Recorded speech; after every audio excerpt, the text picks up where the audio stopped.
think when I first got there, it was really overwhelming because it's so different. It's like a huge culture shock. But then like the travel and the experiences that I got from it were like once in a lifetime. Like I'm so glad I went because it was so different. Leona Siri from Huddersfield is studying psychology at Lancaster University, but spent 2023 in Malaysia. Also just having only ever lived in like small towns in the north of England to then move to like a big city in Malaysia was like crazy. I think it changed me a lot. I don't know, like I think I grew a lot from it as a person. Since 2006, Lancaster has collaborated with Sunway University, around an hour from Kuala Lumpur, and as Leona found out, is a world away from the Lancashire campus. Her friend and fellow psychology student Alice Midley also spent her third year away from Lancaster.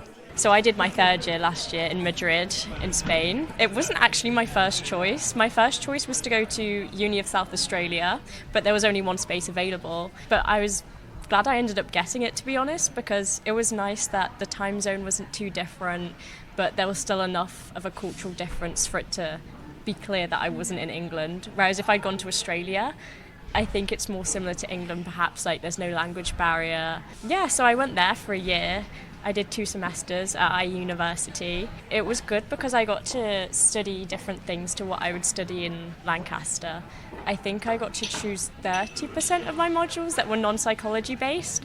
So I did a few business modules because it was a very business-oriented school, some philosophy, which was interesting because it was from like a different perspective. Yeah. And there wasn't many English students in my uni either. Anyway, can I also thank our sponsors for today. University's UK Internationals Mobility Conference, held at Lancaster, aimed to share ideas and innovation, which will allow more students to gain experience abroad. The first gathering since the pandemic, delegates are all too aware that the world has changed. The chair, Professor Neville Wylie. Universities have been involved in global mobility for years, but the whole concept of mobility is coming under pressure. It's coming under pressure because of environmental issues, it's coming under pressure because of financial issues as well. So this is a really important time for us to come together, first time since COVID, to share notes, pass good practice over, and really I think to sharpen up what we're doing as a sector to make sure that we maximise the benefit of global mobility for our students in a responsible way. And because it is the first one since COVID, I mean, do you think in the last 3 or 4 years there's been a bit of a hiatus or a bit of a gap in knowledge and sharing? Yes, certainly. I mean, everything closed during COVID, and we're coming into the sunny uplands, blinking and so forth. But it's not just that. It's also that the environment has changed. There are different funding mechanisms that have been in existence for 3 or 4 years, different levels of opportunity. So it's hugely important that we come together and share these ideas. Do you feel a sense of kind of having to make up time because of that gap, because of COVID? Yeah, certainly. That's certainly the case. But it's also, I think, we've got to be more innovative about it. So it's not just picking up lost ground. It's actually changing the way we do things, thinking about different ways of engaging our students and our stakeholders, and giving them the opportunity to go abroad in an environmentally sustainable and sensible sort of way. And it's not just universities that have changed since the pandemic. Students' expectations and attitudes have altered too. Jamie Arrowsmith is a director of Universities UK International. One of the things that the pandemic really taught us is that students like being on campus. Virtual learning is fantastic, and there's always a place for it, and blended learning. But really, it's the face-to-face experience that people value. And I think that really applies to global mobility as well. There's a huge amount that we can do virtually, and I think that's fantastic. And we have to recognise that 90% of students will not have the opportunity to go overseas. So providing them with opportunities to engage in virtual projects, internationalisation home is really important. But that opportunity to go overseas and have an international experience as part of your studies, all the data suggests it has a transformative impact on people. And in terms of their outcomes of their degrees, their confidence, and some of the survey data that I presented in my presentation, students reflect that having that mobility experience has made them more confident. It's given them the skills, the intercultural communication skills that they think is going to make them more employable in the future. And I think if you bring that together, it's just a really valuable experience, and I think it's really important that we don't lose sight of the fact that this has to be a key part of our offer to students as well. UUK aims to increase the proportion of students with international experience, especially those from low participation backgrounds. Nottingham Trent University has links with universities in China, India, Uganda, Taiwan, France, Canada and Ukraine. Yeah, it was Julie Page, European Mobility Manager, Nottingham Trent University. Cheryl Rille, Head of Global Student Opportunities, Nottingham Trent University. These kinds of events really kind of remotivate you, re-energize you. Students were apprehensive to go abroad again after the pandemic period, but we saw there was definitely interest there, but I think they needed a little bit more hand-holding to get ready for the period abroad. We have seen an increase in students wanting to take shorter mobilities, so the year-long mobilities are perhaps on the decline slightly, but semester and short mobilities, 4 to 8 weeks, are definitely on the increase. There are a lot of challenges now. We're trying to help them and convince them that it's still worth it to get that experience. And when they do, we see such a transformation in them. And I think that's why we do this job, is because we love to see that transformation when they come back. They're different people. Their horizons are so wide and they're so culturally sensitive and all. It's just wonderful to see. You've seen, I guess, any number of case studies, people who've come back who've perhaps been a bit shy or a bit worried about going abroad, but when they've come back, they've perhaps come and thanked you and hopefully brought you a nice present to say thank you for encouraging us. I don't know. The funding doesn't run to presents, I'm afraid. But it is transformational. I mean, when the students return, the confidence levels are incredible, and we always encourage students who come back to be ambassadors for us, to attend events for us, to encourage students to go who are thinking about going. So we put them to good use, basically, to promote. I was born and bred in Nottingham, so didn't have the opportunity to go and study or work abroad when I was growing up. And I absolutely love travel. So I come at it from the perspective of to try and get students to experience what I didn't have the opportunity to do, because your time is now. Take that, grab that opportunity while you can, and go and try it at least, even for a short time. The first one here is for Alyssa. What metrics did you show senior management to show the impact that allowed you to grow the number of staff? Working with universities to increase the number of students with international experiences and intercultural understanding might sound worthwhile, but how to finance it remains an issue, and one that was a common theme. The UK's mobility programme, the Turing Scheme, has brought benefits, but other ways of financing experiences abroad were shared at the conference. The University of Westminster's Head of Global Mobility and Study Abroad, Eduardo Lees, and Alyssa Martin, Senior Alumni Networks Manager, says flexibility is key. Funding, money. Money is the biggest barrier. Providing funding to support students to go abroad. Duration, not everyone can take kind of a semester or even 4 weeks off work. So providing the opportunity for students to go either for 5 days or more gives that flexibility to allow it to kind of fit in with their lives. And then a variety of destinations that might attract students. Some people might not feel confident going further afield. Some people might want to stay close to home. Some people might have a link to another country. So just providing that variety. It's really amazing to see, even in just a week, the transition from when students meet at Heathrow Airport to when they land back at Heathrow Airport. They are putting themselves out of their comfort zone, and you learn so much about yourself when you do that. So there are the skills that they learn. They learn about different organizations, they learn about different roles in terms of Westminster working cultures, but they learn about confidence, they learn about timekeeping, self-management, and they put themselves out there in a way that they wouldn't do back in London. So to witness that is just incredible. One student who we took to Cairo, spent a week in Cairo, and during that week just seeing his growth and he kind of actually said that he stood taller after that week in Cairo, and then he went back the summer afterwards with funding. So that was with Westminster Working Cultures, and then we supported him with the Global Experience Bursary at Westminster to go back, and he spent 2 months there. And then out of that experience, he now wants to teach English abroad. He's going to explore other kind of links. He was studying Arabic, so also of that supported that as well. So yeah, really, really wonderful. That's kind of why we do what we do. Lancaster University has 4 overseas teaching partnerships offering validated Lancaster degrees. With the recognition that mobility works both ways, Dr. Cynthia Thompson, Deputy Provost of Lancaster's Ghana campus, sets out the benefits. We have about 350, 360 students on campus. It's in Accra, which is the capital of Ghana. We have 7 undergraduate programs and 1 postgraduate program. From what you've been hearing today, those kinds of links, you seem to be perhaps at the forefront of making sure that students have the opportunity to go abroad. I guess it works both ways. Every year we have students who come from Ghana to the UK. We haven't been as successful in getting students from the UK to Ghana.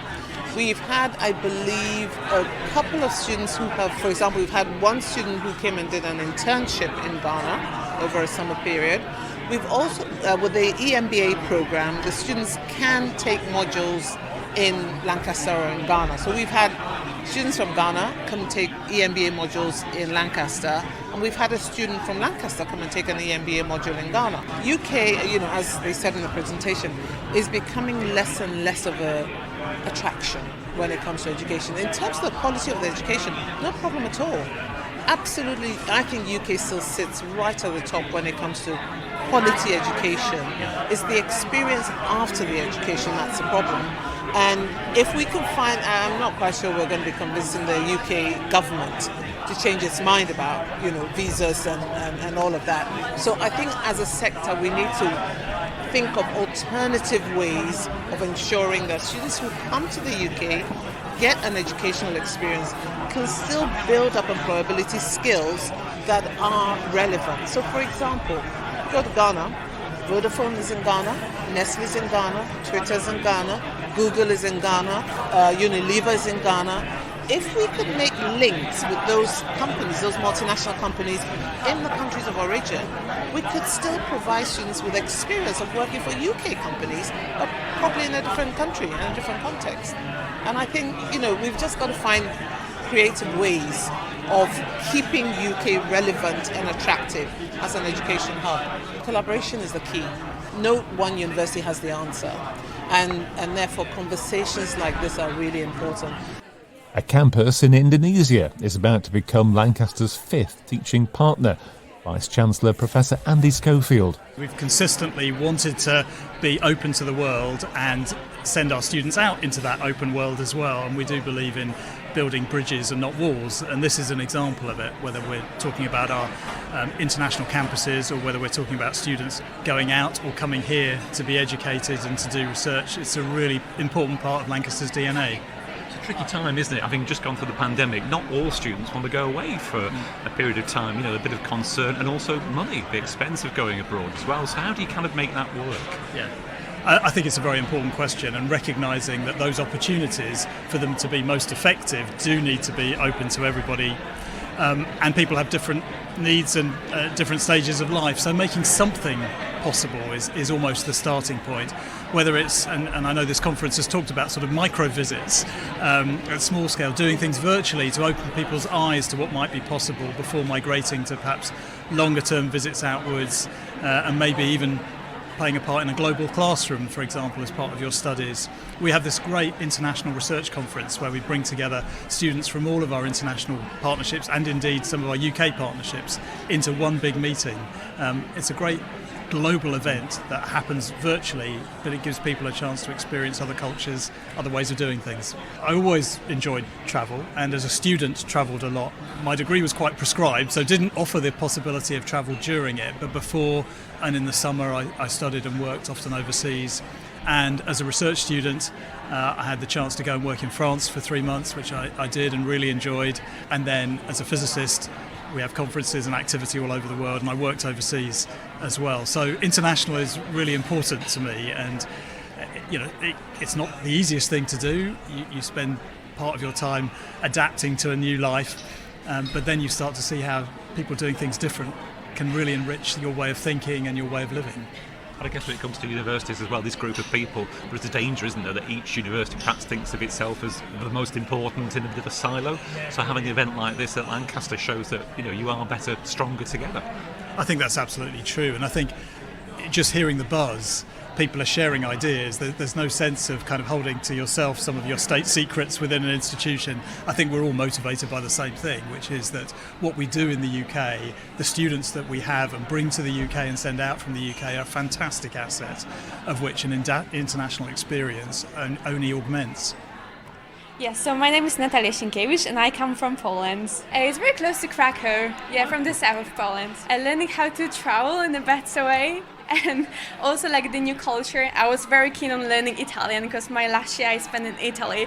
So I also managed to travel across the Europe to visit my friends and just like seeing new places. So that was very important experience for me because I just learned how to get used to better, to seeing more new people and like learning about their cultures, be more understanding and open for those new things, and just being able to also like contribute myself and just give myself to others. Like, I don't know whether you know what I mean, but basically just like to approach people in a better way, to be more understanding and be open-minded. And that's what it's all about, like this open-mindedness. Like all the experience that I got abroad basically is just about being able to smoothly interact with others and also being able to find my way in all this world. So actually having to manage in this new country, like to study there and still do my best, because it's also all for the university, for my education. Before actually I was very shy. I used to, I would never agree actually to take part in the interview.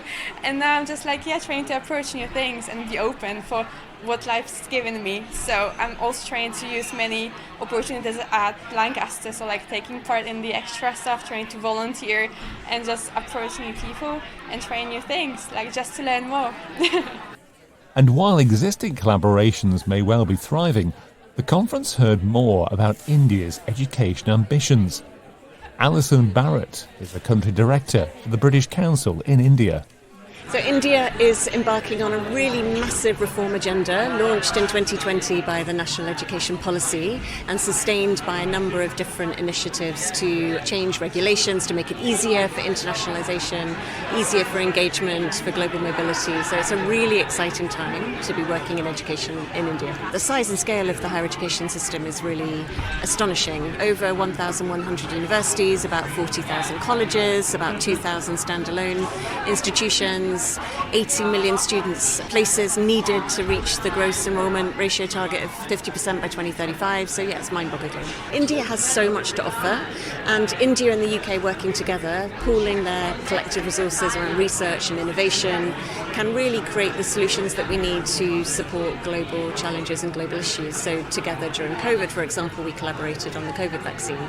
So I think it's about seeing the benefits and the opportunity that India can bring to the UK, and making sure that our UK students have the opportunity to experience the modern India, to experience and learn from the indigenous practices, the sustainable practices, but also from the incredible innovation that happens in India as well. With an election in the UK likely this year and the world a more unpredictable place, delegates have much to ponder. But for Jamie Arrowsmith, the director of University UK International, the opportunities are there too. There was some really interesting research, I think it was from LSE, that pointed to some of the intangible benefits of mobility experience. And one of the things it suggested was that those who have studied overseas, they have a more global outlook, and they were more likely to see themselves as global citizens. And when that came down to their own decision making, they were more likely to think of the global impact of their decisions than students that haven't had those experiences. So yes, it's important that we consider the sustainability and the climate impact, but we have to set that alongside the wider benefits that we get for individuals, but also to the UK as well.